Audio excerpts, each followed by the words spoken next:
Restons toujours sur place à Ouagadougou où notre envoyé spécial Awa Touré a recueilli les avis de participants à ce sommet de la CEDEAO sur l'avenir du Mali.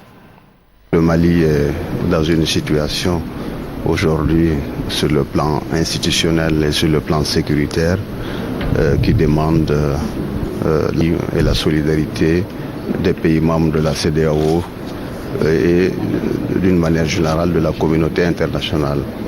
Donc j'attends de cette conférence que cet appui puisse se concrétiser davantage pour qu'enfin le peuple malien puisse se relever. À chaque rencontre des chefs d'État et de gouvernement, on attend que les forces soient en attente. Nous pensons qu'aujourd'hui, cette attente-là doit prendre fin et que dans les jours à venir, on va avoir les forces de la CEDEAO pour libérer le nord de notre pays.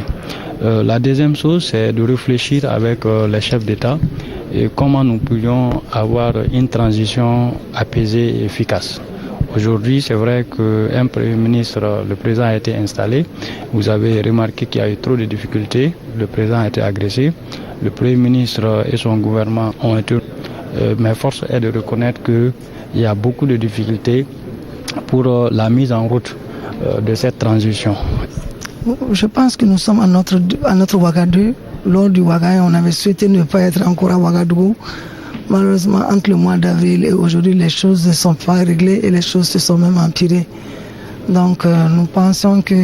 Mais nous avons vu que l'agenda de cette rencontre a été, et le format ont été complètement différents, ce qui nous a permis d'avancer.